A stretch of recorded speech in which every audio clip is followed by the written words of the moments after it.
अच्छी तादाद में आप लोग इकट्ठे हुए हैं भाई कुलदीप वत्स जी के स्वागत के लिए।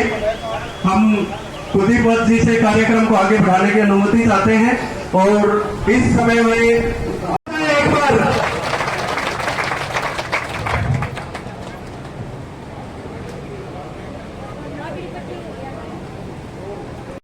हमारे आदरणीय कांग्रेस पार्टी के वरिष्ठ नेता डीआईजी धर्मपाल धनखड़ जी, हमारे राज कपूर जी, गोवाड़ा मादरी, सुरेंद्र पहलवान जी, अंतर्राष्ट्रीय राकेश राकू पहलवान जी, सोमवीर बागड़ी जी, कुंडू साहब, इतना गर्म जोशी के साथ आपने स्वागत किया। आपका तहे दिल से हम शुक्रगुजार करते हैं। आपके लोकप्रिय विधायक और कांग्रेस पार्टी के प्रत्याशी हल्का बादली आदरणीय श्री कुलदीप वत्स जी, श्रीमान जी, आपका तहे दिल से हम यहाँ कासरी गांव की पवित्र भूमि पर आपका हार्दिक स्वागत है। धन्यवाद है।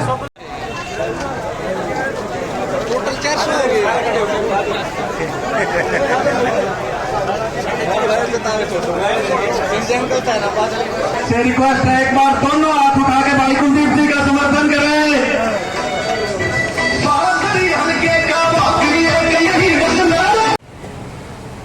और अभी मैं रिक्वेस्ट करूंगा कासनी गांव की सरदारी से वो भाई कुलदीप वत्स जी को गांव की तरफ से पगड़ी बांध के मान सम्मान करें। पगड़ी इसी क्रम में मैं बुलाना चाहूंगा विशाल गोविंद फोगाट जी को। हाँ, इसी क्रम एक बार जोरदार तालियां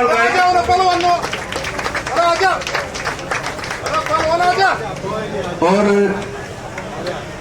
इसी क्रम में कासनी और बादली हल्के के यूथ जो कंधे से कंधा मिला के भाई गुड़िया हम जाते हैं तो हमारी सारी भाड़ में टीवी नजर रखी तो भाई हम सब अनिल पटेल मानते हैं। भाई आप सबका मैं धन्यवाद करता हूँ। जिस दिन टिकट लेके आए उस दिन भी भगवान ने इतनी बारिश से आपको आशीर्वाद दिया और आज पॉलिटिकल प्रोग्राम पहले दिन किया और पहले ही भगवान ने आपको विजय श्री का आशीर्वाद दिया, काका ताऊ ने आशीर्वाद दिया, पूरी टीम ने आशीर्वाद दिया। तो ये आपका मैं बार बार धन्यवाद करता हूँ। आज नौजवान साथियों, ये किसी की कटाक्ष कर उसका बात नहीं, पर आप सारे पढ़े लिखे और नौजवान हो।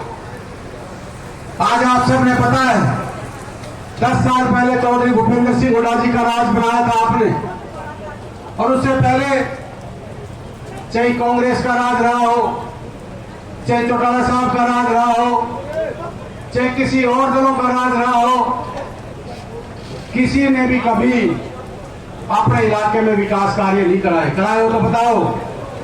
पर जब आपका राज आया, आपने संघर्ष किया, चौधरी भूपेंद्र सिंह हुड्डा, भाई दीपेंद्र सिंह आपने सांसद बनाए, जब आपका मुख्यमंत्री बना था तो अपने इलाके में चाहे विकास की बात थी, चाहे रोजगार की बात थी, चाहे सम्मान की बात थी।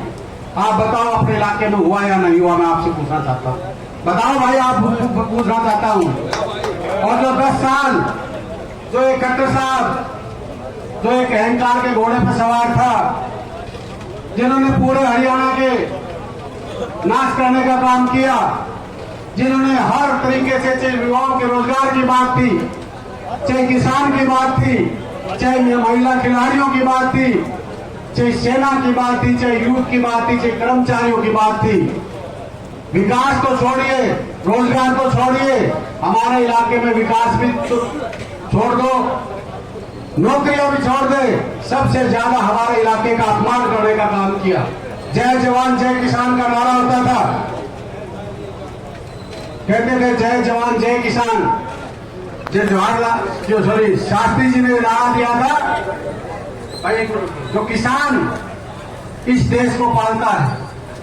आज किसान की हालत आपने पता है, किसान 1.25 साल तक, भाई किसान 1.25 साल तक अपने मांगों के लिए बॉर्डर के ऊपर लड़ता रहा, कभी उसको गोलियां मारी जा रही, कभी लाठियां बरसाई गई, कभी पानी की बौछार और ठंड के मौसम में रबड़ की गोलियां। उसके साथ साथ किसान को कभी खालिस्तानी कह रहे हैं, किसान को कभी पाकिस्तानी कह रहे हैं, कभी उग्रवादी कह रहे हैं। ये किसान का सम्मान इन लोगों ने दिया, बीजेपी के लोगों ने दिया या नहीं दिया, आप बताओ। हमारे खिलाड़ियों की बात थी, हमारी बहन बेटियों को, यहां का मंत्री था जो संदीप सिंह मंत्री था, हमारी बहन बेटी कोच थी। फतेहपुर गांव और मेरा गांव और कासनी गांव अलग नहीं है। जब एक शब्द आज पॉलिटिकल बात करते हैं, हेलीकॉप्टर को तो उतार देते थे, वहां पे परिवार को बुला के दबाव देने की कोशिश की। उस बेटी के साथ इतना दुष्चार हुआ, धमकियां दी, जान से मारने की धमकियां दी। और जो लोग आज तरह तरह की बात करते हो, मैं आपका अपना हूं, आपका थाना हूं, तो ये हूं, फलाना हूं, मैं पूछना चाहता हूं आपसे, काका था वो क्या वो बेटी किसकी थी, हमारी बेटी थी या नहीं थी? उसके बारे में एक शब्द किसी बीजेपी के नेता ने कहा? जब हमारी बहन जंतर मंतर पे हमारे पहलवान विनेश फोगाट, साक्षी मलिक, सारी हमारी बेटियां वहां पे बैठी थी, कैसे आपने देखा होगा रात के 12 बजे हमारी बहन बेटियों को रोड पे घसीटा जा रहा था, उनके कनकटी पे जूते रख के उनको रोका जा रहा था, उनका शोषण हो रहा था।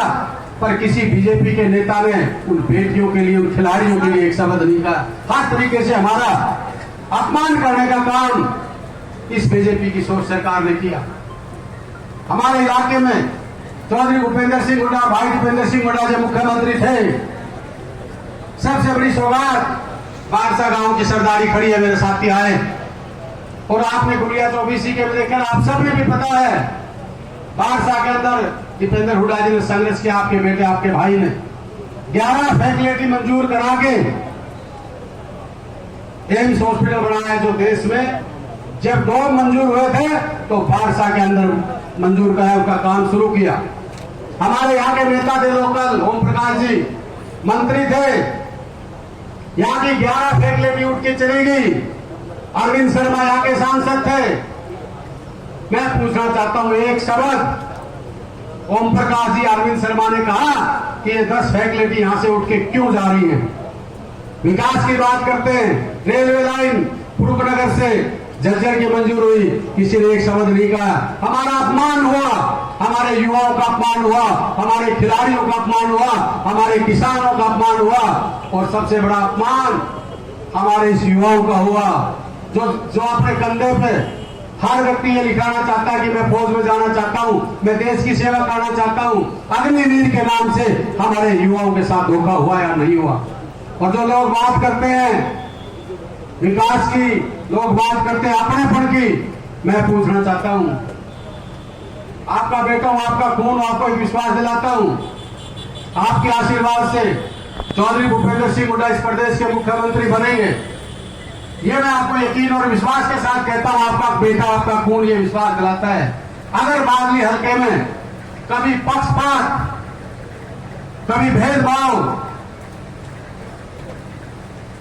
भूपेंद्र सिंह हुड्डा जी की तरफ से हो जाए, मैं आपका वकील बन के बैठा हूं। रोजगार की बात होगी, कासड़ी में 10 नौकरी लगेगी तो ढाकला में भी 10 नौकरी लगेगी। ये नहीं होगा कि कासड़ी में 10 लगी, ढाकला में 8 लगी। सबका सम्मान, विकास, सम्मान, सम्मान, सम्मान, विकास और रोजगार की जब बात आएगी, मेरे युवा साथी खड़े हैं।